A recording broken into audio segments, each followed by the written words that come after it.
mä haluaisin maailman parhaat tiedemiehet sen tekniikan kimppuun ja tiedät mitä, niin kuin, ja jos siellä vaikka tämmöinen siellä on jo. Ne maailman parhaat tiedemiehet on niissä salaisissa projekteissa jo.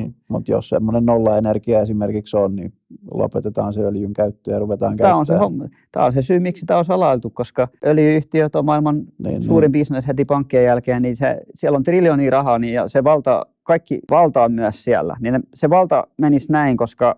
Sitä mä haluan. Niin, tätä jokainen ihminen haluaa, että niillä on tämmöinen pieni laatikko kotona, mikä tuottaa kaiken virran.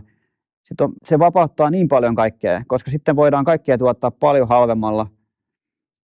Kyllä. Ja käytännössä, se on jännä, kun siihen liitetään sana free energy myös, eli se tulee olla se energiavapaata. Samalla siitä alkaa se rahajärjestelmän tuhoutuminen. Että me ruvetaan miettimään asioita resursseina eikä semmoisen välimittarin kautta, mikä niin kuin raha on vaan niin välimittari siihen, että mitä resursseja minulla on oikeus käyttää. Että okei, mulla on tässä lupalappu, että mä saan nyt näitä resursseja ja toinen ei saa, kun sille ei ole niitä lupalappuja tarpeeksi.